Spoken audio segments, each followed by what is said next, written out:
Okay, people, I am back, and I am going to start this over again. Give me just a minute to make sure it's on all of our sites that we have it going to. So I'm going to have to go through things a bit faster than I thought I was going to because of that little 5-minute break. Thank you, Emma, for taking my place up there with the teenagers.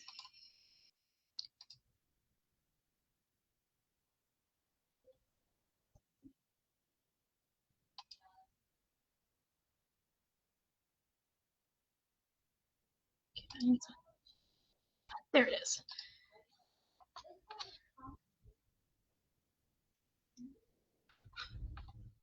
Okay, so there's that.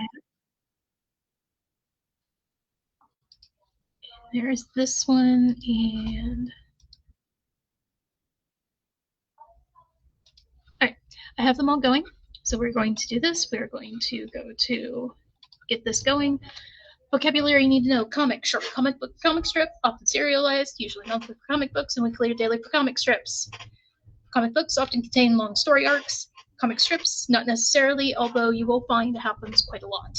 Graphic novel, a self-contained story told using pictures, often in comic book format. This is generally the way you can tell the difference between a comic book and a graphic novel is one story contained is one story. Well, comic books are going to get intertwined stories. It's not always true, but that is a good way of thinking of it. Then you have the manga, manhwa, and manhwa. I completely messed up how to pronounce those, but my tongue is dry, and I've been dealing with with the craziness that is upstairs. But those are Japanese graphic novels, Korean graphic novels, and Chinese graphic novels. Specifically, we will be going over more of the history of Japanese graphic novels, manga, later on in this. So your pre-1900s origin and history, sequential storytelling, and a visual medium is not exactly new. We have everything from cave paintings to Roman carvings to sequential tapestries to Bible leaflets. In fact, right over here is a rather infamous little one-panel comic. Those started getting popular in the 18th century. This is a pretty famous one from the American Revolution, Unite or Die. In 1890, this is when you get your first multi-panel newspaper comic cuts that was published in Britain. Now we hit the 1900s. The first standalone comic magazine, what we would call a comic book today, was published in 1933. It was Famous Bunnies, a carnival and comics Famous Bunnies. Other famous ones that started an explosion of comic magazines. You get stuff like The Adventures of Tintin. The first full-color comic was printed in 1934. It was Famous Bunnies #1. It was an Easter color printing. Then you start getting into what today are the two big comic houses, which is Detective Comics, aka DC Comics. Those started printing in 1937. And perhaps the most famous one, and that started the whole superhero genre, like really blew it up, is in 1938. April 18th, 1938 to be exact, was the publication of Action Comics #1, starring Superman. Another famous comic book hero, Batman, was introduced in 1939, Detective Comics #27. Then you get timely publications. Now, you might not recognize timely publications because they've gone through a couple of names. They were first Timely, and then they go on to be called Atlas, and now modern day Marvel Comics, which is owned by Disney. Their big hero at the time in 1939. Remember, we haven't hit Captain America again yet. He was in the 1940s, and we'll see him in just a little bit. The 1939 was Submariner. He was actually the most popular comic that they actually produced was Submariner. Now, this is also called the Golden Age of Comics. The exact start date is disputed, but many agree that it starts with Superman, so 1938. Captain Marvel was actually more popular than Superman during the debut. However, Superman did reach popularity. This is when you got things like radio shows, such as Superman versus the Clan of the Fiery Cross, which was in 2000s made into a graphic novel comic book edition of Superman versus the KKK. It was originally a radio play, Superman versus the Clan of the Fiery Cross. This was also the heyday of horror comics. This is the stuff that inspired the Creepshow TV show, inspired Stephen King and John Romero, plus multiple other horror authors and horror directors and screenwriters. So this is where you're getting stuff like Strange Tales and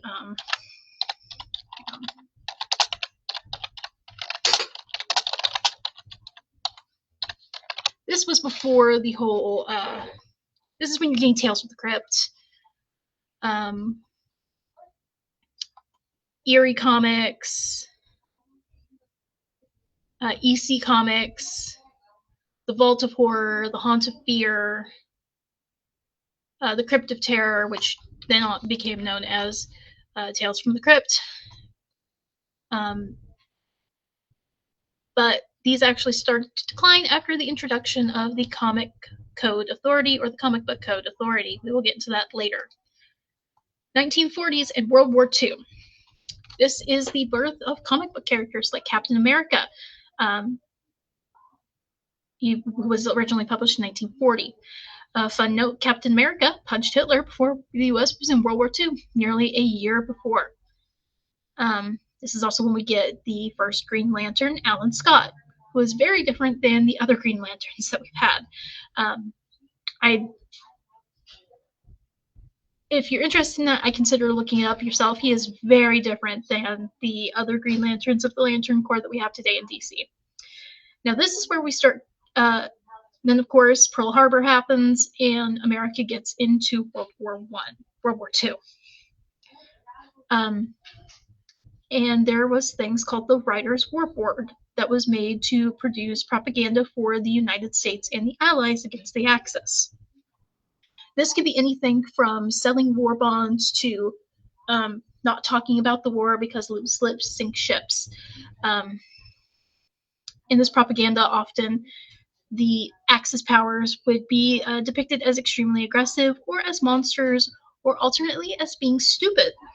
So this is where you're going to get a lot of racist archetypes, especially against the Japanese. They're going to be very yellow-skinned and, please forget my language, but very squinty-eyed and yellow-skinned. And the Germans are going to be, you can see here in this example. This is the,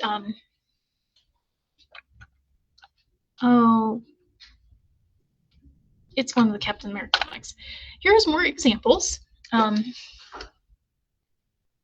Here's where, for example, Batman and Robin selling war bonds. Keep those bullets flying, keep buying war bonds and stamps. Or Superman actually like bending a Nazi tank, or the whole thing with Captain America fighting a Nazi group. And look, they look green like monsters. And then you'd have just very American superheroes like Miss Victory, or team-ups with like, they're all fighting like the U.S. Army headquarters and they're taking over the Japanese Imperial Palace. This is kind of propaganda examples. And then there were also softer ones, for given value of softer, more things like showing people how to help on the home front, doing your own farming, growing your own vegetables in victory gardens, sending off your extra produce to help in the war effort and keep the soldiers fed, that kind of stuff.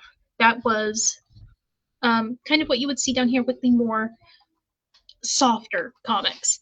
Less, oh, go fight, go America, and more, here's what people do at home to help the war effort. Things like this, or Minnie Mouse at home saving her bacon grease to send off to be made into explosives. That kind of thing. Following the end of World War II, this is where we get the birth of what we consider modern-day manga.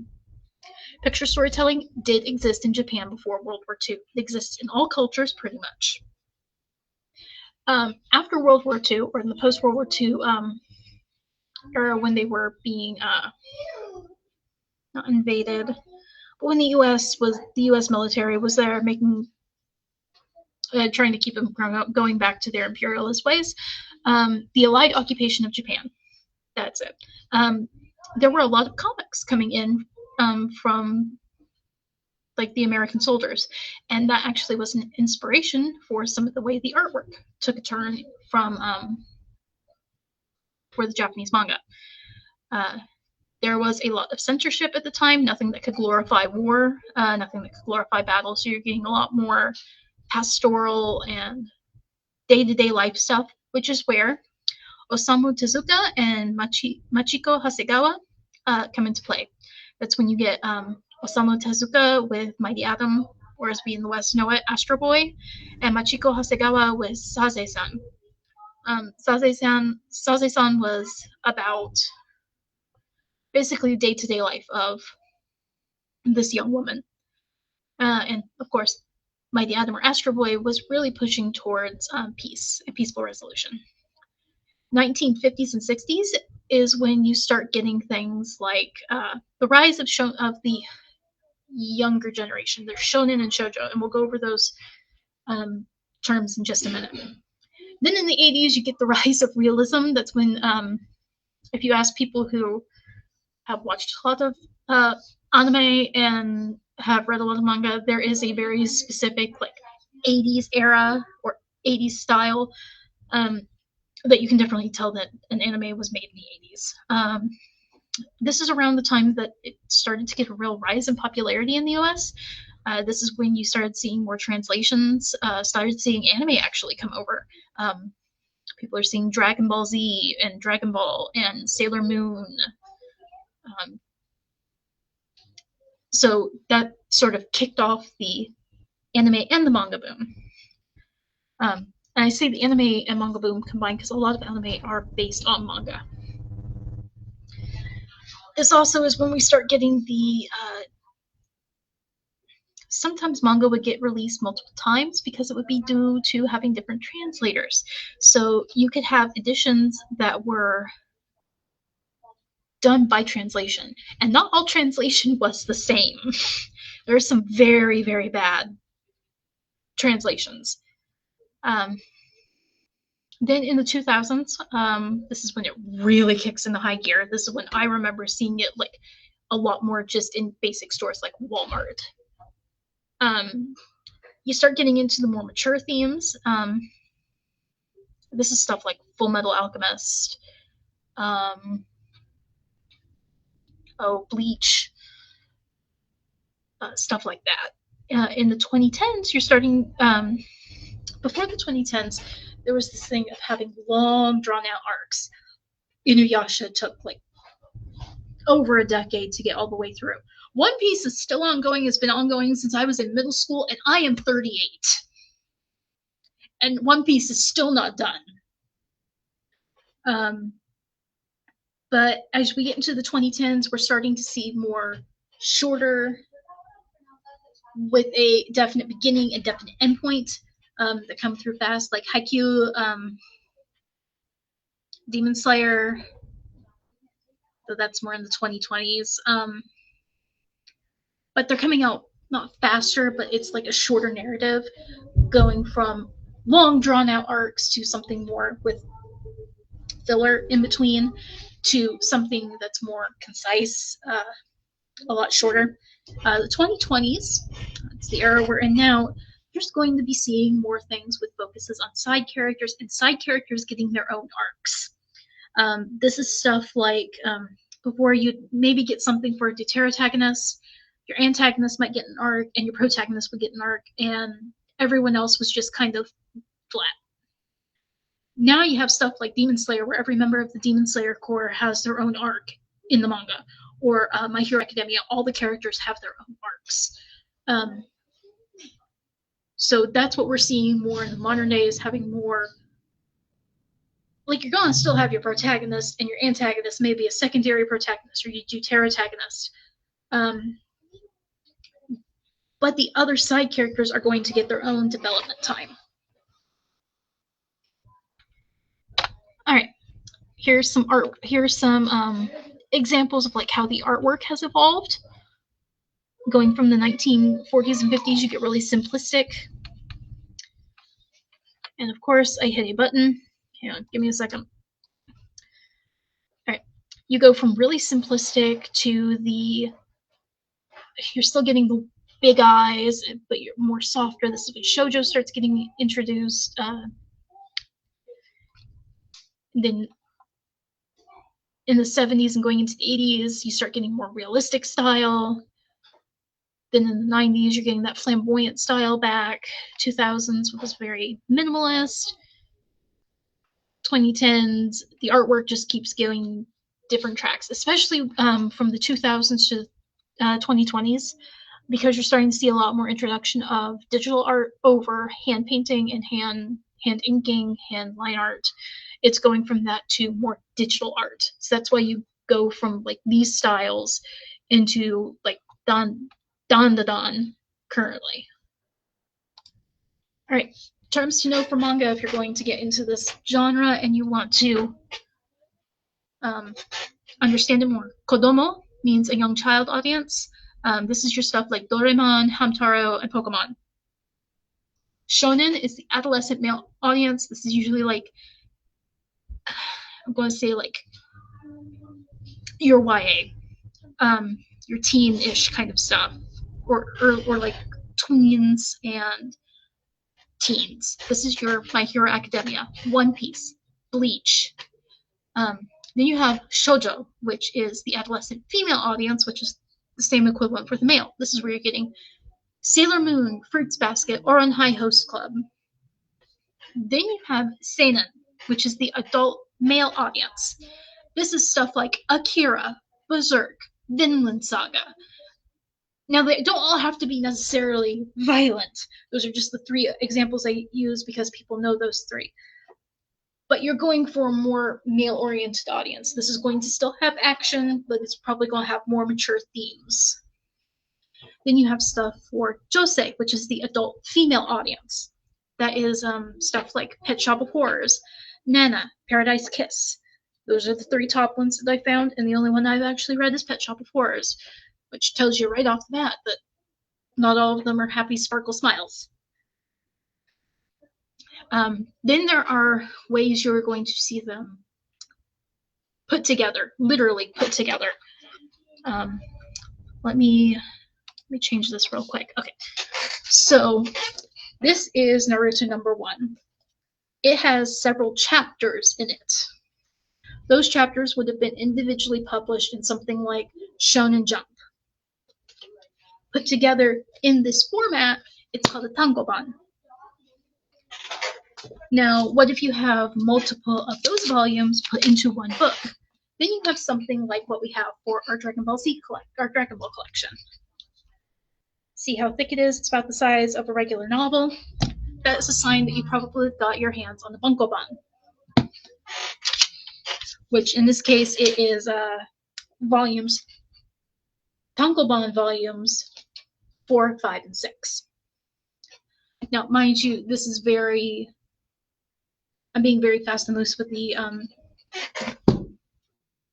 like exact definitions, but that is what you're going to find. You're going to find there's the tankoban, which is usually has like maybe like 5 or 6 chapters in it, and then you have the bunkoban, which is going to have a whole bunch more chapters, or even just whole volumes of tankoban in it. Bunkoban, like I said, bunkoban are usually thicker. They usually look more like a standard novel.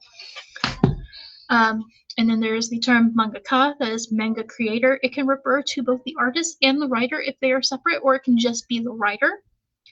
I've seen both. So, like, for instance, Akira Toriyama for Dragon Ball, he's the mangaka. Also about manga, unlike American books, which you would read in this direction.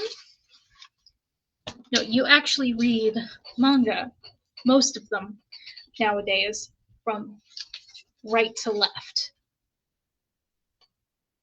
So you'll even read it across the page, and then move on to the next page. And usually in the very back of the book, there is a guide, if you've never read manga before, on how to read manga. All right, next slide. Now we go into the Silver Age of comics. This is when the Comic Code Authority is in full swing. This is where you're going to start seeing censorship. We'll get more into that later. This is where you're going to see artwork start shifting to more realistic and complex drawings. You're going to start seeing more sophisticated storylines. This is where the Flash introduces multiple timelines or alternate timelines, and the comic book industry has never let go of the idea ever since. There was a slight dip in the popularity of superheroes after World War II, but they're starting to see a resurgence. Part of that is pushed by the fact that they're getting TV adaptations. This is when you see things like Adam West Batman, as pictured here, or the Wonder Woman TV show, or the Superman with Chris Reeve. They start getting movies. Superman with Chris Reeve. This is also when things like underground comics start happening. These are the comics that wouldn't get the Comic Code Authority, and they're small press and very limited area, limited runs. A nickname I have found for this era is the era of camp. So this is where you're seeing Green Arrow with his boxing glove arrow. This is where you start seeing that kind of stuff show up. Or the Joker from Adam West Batman. I just can't think of this time period without thinking about Adam West. I'm sorry, he is stuck in my head. All right, now we're going on to the Bronze Age of comics. This is the age, this was from 1970 to 1985. This is when you're starting to see more mature storylines. You're starting to see more character-driven storylines. No, do not get me wrong, Batman, Superman, all the superheroes, all the comics before this, they had their characters, but these are more less something happens and the characters are reacting to it, and more the characters are the focus. This is also when you start seeing stuff like social commentary getting more pronounced. This is when you start seeing Spider-Man, X-Men, Iron Man and his alcoholism, and Spider-Man and the infamous drug comic. We'll get into that later. It's very funny. You're also seeing more writer-artist collaboration. Before, it would be a writer would write and then the comic house would assign an artist to it. Now you're getting writers and artists working together.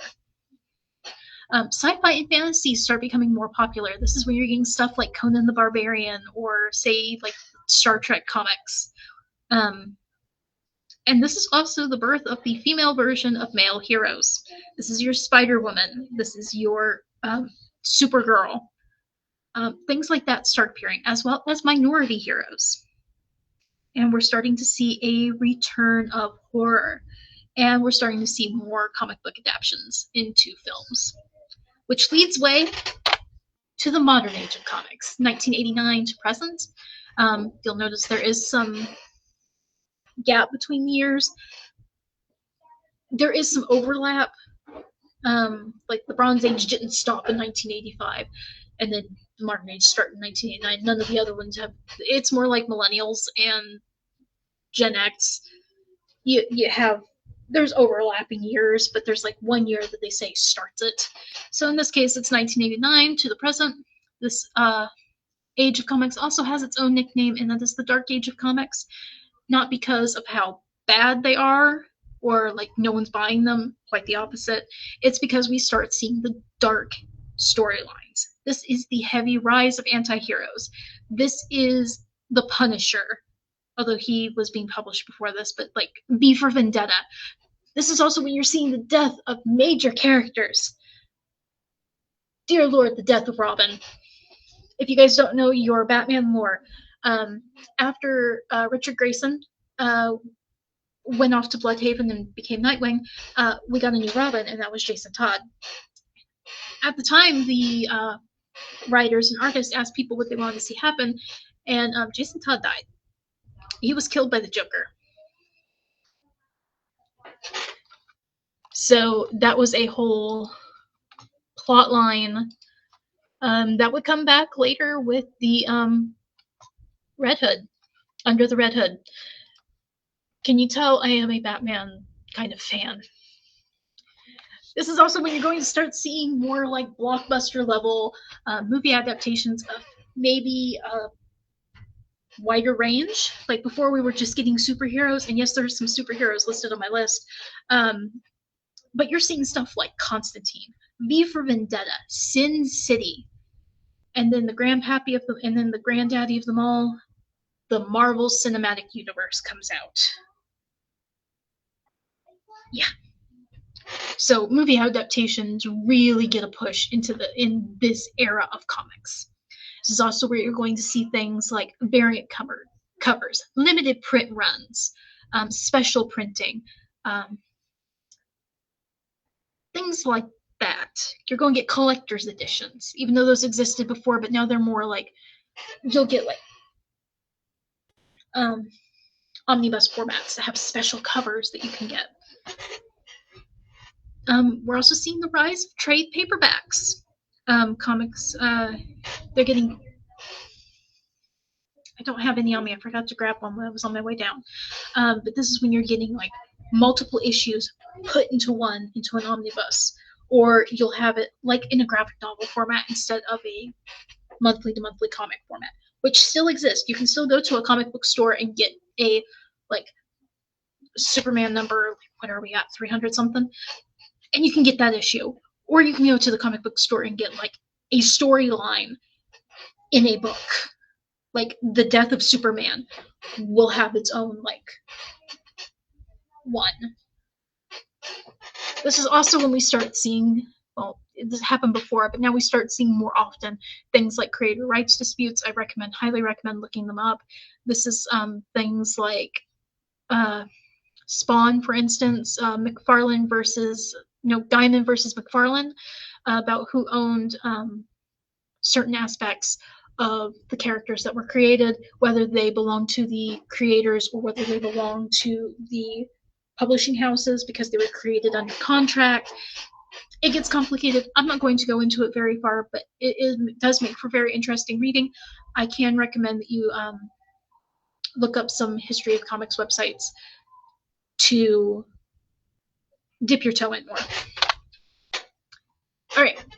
Going into the late 90s and into the 2000s, we start with the rise of the internet, which also brings the rise of webcomics. You're going to see things, a lot of the ones I've seen from this time period are things that are very techy, user-friendly, the infamous Loss, things like that. But they start losing popularity after social media starts really taking off. That's when you're going to start seeing things on Patreon or getting Kickstarters, that kind of thing. Another one I forgot was Penny Arcade. You're going to see a lot of gamer-focused web comics coming out in this time frame. Some of them would come out and they'd like try to leech off of other ones, and then they just crumble away into nothing after they stop getting support. 2014, a website opens and it is called Webtoons, and it is from South Korea. This is like the new age of webcomics. They are being published as books. We have several of them here at the library. For instance, this one I have on the screen, Crumbs by Danny Sterling. They aren't like just Korean anymore. There are English creators. There's all sorts. So that is the current new age of webcomics. All right, I did say that we were going to talk about censorship. This is the Comic Code Authority, which was partially started due to the question, do comics cause violence and other undesirable attitudes in the youth? The Comic Code Authority was created in 1954 by the Comics Magazine Association of America. So you can kind of think of it as the MPAA, the Movie Producers Association of America, for comics. But instead of having like you have your G-rated films, your PG, your PG-13, your R, your NC-17 ratings. No, instead they just had one stamp, and it was approved by the Comic Code Authority, and you had to obey the code. Give me a quick second. We are going to share this tab instead. This is the Comics Code of 1954. Thank you to the CBLDF, that's the Comic Books Legal Defense Fund.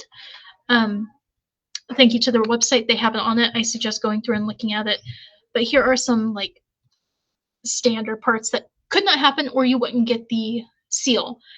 Crimes can never be presented in such a way as to create sympathy for the criminal, to promote distrust of the forces of law and justice, or to inspire others with a desire to imitate criminals.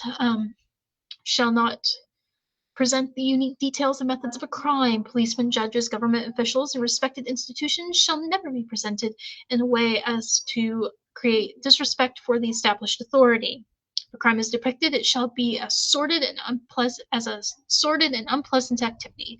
Criminals shall not be presented so as to be rendered glamorous or to occupy a position which creates a desire of emulation.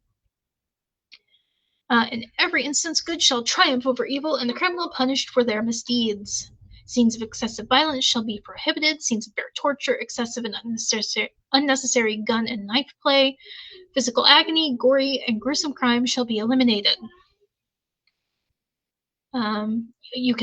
You can look on more of these. The letters of the word crime on a comics magazine cover shall never be appreciably greater in dimension than the other words in the title. The word crime shall never appear alone on a cover. No comic magazine shall use the word horror or terror in its title. You can see what I mean about some books from EC Comics going just after the 1950s. This did cause the death of horror books or horror comics. Not death. It caused a decline in their sales. All right, we're going back to my tabs. There was no official control. Like, they couldn't say because you didn't get a stamp you can't sell this comic. But distributors would often not carry titles that didn't have the seal. Now, 1971, the code gets updated.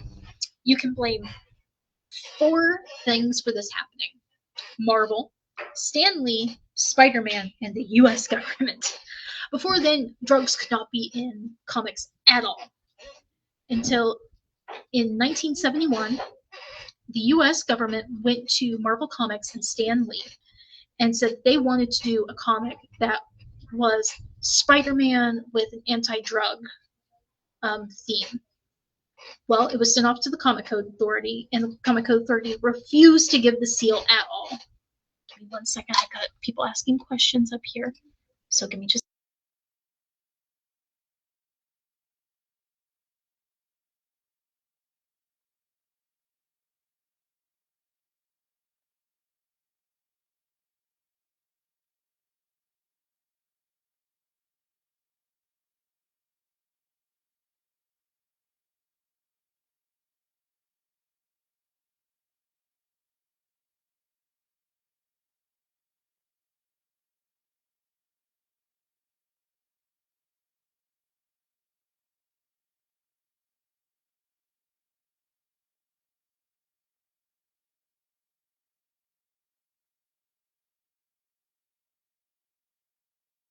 Okay, I'm back. So Marvel, Stan Lee, Spider-Man, and the U.S. government. U.S. government wants to do an anti-drug story featuring Spider-Man. Take Marvel Comics and Stan Lee, send it to the Comic Code Authority. Comic Code Authority says, no, we will not give it our stamp. Marvel and Stan Lee look at each other, go, okay, we're publishing it. Now, the Comic Book Code Authority at this time and comic book retailers are now in a bind because this is a comic that has been sponsored by the U.S. government. So the code gets changed. So now, as long as things are like drug use is shown in a bad light, it's now allowed, as well as some other like loosening of the restrictions, which begins the fall of the Comic Code Authority. Publishers start ignoring the CCA, the Comic Code Authority, in about the 80s. You start seeing more of them publishing without the code seal. You see more comic book shops not bothering with checking if they have the Comic Code Authority stamp or not. 2001, Marvel's X-Force was rejected by the CCA. Marvel Shrugs publishes in any way without the seal and creates their own internal rating system. January 20th, 2011, DC Comics completely leaves the CCA. January 21st, 2011, Archie Comics, the last publisher in the Comic Code Authority, abandons it. The CCA is pretty much abandoned by everyone at this point. In September of 2011, the Comic Book Legal Defense Fund, website I showed you a little while ago, acquires the intellectual rights to the CCA seal, which is where I got that seal from. All right, some terms you need to know for if you are interested in doing writing for comics books, but not necessarily the art. A panel, which is usually a square section of the page. It could be other shapes like ovals or stars, but it's basically just a section of the page. A splash page is a panel that covers the whole page, and a spread is two facing pages of a book. You can have a two-page spread, which is a image that covers both sides of the pages simultaneously. You have word balloon, which is spot dialogue. The thought balloon usually looks like the puffy little cloud. Then there is the gutter, that is the space between the panels. Yep, off panel, or that's when something would be like happening over there and I'd be reacting to it. That is an off panel action. And then there is the narratory block, caption or voiceover. If you are a fan of Deadpool, yes, these are the little yellow boxes. This is text used in the box for narration or voiceover purposes. You'll find it has multiple names, but it's generally going to be the box at the top or the bottom that has words. So when you're doing comic book writing, it is going to be a whole different beast than writing prose, which is your regular book writing. It is usually done in a script format. Are you doing your own art, or are you handing it off? That's going to tell you how much detail you're going to be putting into the descriptions. Prep is going to be key. You're going to want to know your genres, character setting, and your story completely before you really start going into this. Outlines are very helpful. Everything will need to be listed. Everything from what the pictures need to look like, to the dialogue, to the very layout of the page. Now, I have done an example on here. This is from, say, I think my example I used on here is Bram Stoker's Dracula. This would take place like where Jonathan Harker is arriving at Dracula's castle. So you start off with a one-panel wide shot of dark and looming castle with bats flying around the towers. This may end up instead being changed to a splash page with that. Panel 2, a close-up of a wagon wheel with a narratory block saying, had I only known what I was getting into. Now, I label it as Jonathan. It may be that whoever is doing the lettering will have a very specific lettering for Jonathan. So that's why you need to know who is making the noise, who is making the talky talk, or who the words are coming from. Panel 3, a gloomy courtyard of a castle with a large door. Jonathan stands outside the carriage, staring up at the door. Shot should have Jonathan looking small to emphasize vulnerability in this moment. Sound effect, creak. So that tells the person who's doing the art that I want a huge castle, and then I want Jonathan to be really tiny down here. Still identifiable as Jonathan, but really tiny because I want to get that position of power and vulnerability. And then, of course, having a creak sound effect. Panel 4, Dracula stands in the doorway. He should take up most of the panel to emphasize his power. With the word Dracula, words he says, welcome to my house, enter freely and of your own will. Yes, that is taken directly from the book. When that went off to the artist, they would still have questions, but they would have a better idea of what I'm trying to do with this. So that is today's